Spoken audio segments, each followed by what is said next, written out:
कि ये जो मेरा पॉलिटिकल जर्नी रहा है, मैंने अपने लिए कुछ मांगा नहीं है। मैंने अपने लिए एक पोस्ट नहीं मांगा, एक पद नहीं मांगा, हमने कुछ नहीं मांगा। हमने सिर्फ अपने त्रिपुरा लोगों के लिए, जो एसटी लोग हैं, जो जनजातीय त्रिपुरा का, उनके लिए हमने कुछ मांगा है। अगर वो गवर्नमेंट ऑफ इंडिया नहीं देना चाहती है तो वो उनका डिसीजन।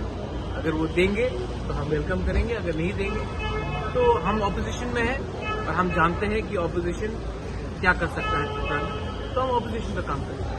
27 तारीख लास्ट डेट था, अभी तक नहीं हुआ, क्या बोलना चाहिए? ये सवाल आप होम मिनिस्टर से पूछिए, मुझसे मत पूछिए।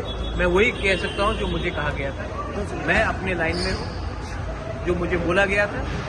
अब अगर उनको कुछ करना है तो हम वेट करेंगे, लेकिन अगर नहीं करेंगे तो हम भी अपने एमएलए एमडीसी से बात करके आने वाले दिन में हमको क्या करना है उसके बारे में विचारेंगे।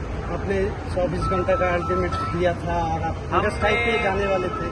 आपको मैं एक ही बात बोलना चाह रहा हूँ कि मैंने आज तक अपने लिए कुछ डिमांड नहीं की। मैंने जो भी डिमांड किया है अपने त्रिपुरा के जनजातियों के लिए डिमांड किया। अगर उनको लगता है कि त्रिपुरा का जनजाति को कुछ मिलना चाहिए तब एक्ट कीजिए।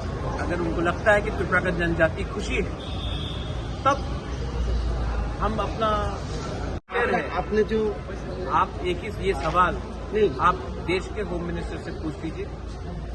मुझे जो बोलना था मैंने बोल दिया। अब मैं अपने एमएलए एमडीसी से बात करूंगा। दिल्ली से मुझे बहुत फोन कॉल आया है अभी तक, लेकिन जब तक मैं अपने एमएलए एमडीसी और अपने सपोर्टर से मैं बात नहीं करूंगा, अभी मैं मीडिया को कुछ नहीं बोलना चाहता। तो आपका जो हंगर स्ट्राइक का जो स्टैंड था उसमें रहेंगे क्या? दिल्ली से बहुत फोन कॉल आया है। अगर आपको भी मेरे संग हंगर स्ट्राइक में ज्वाइन करना है तो यू आर मोस्ट वेलकम।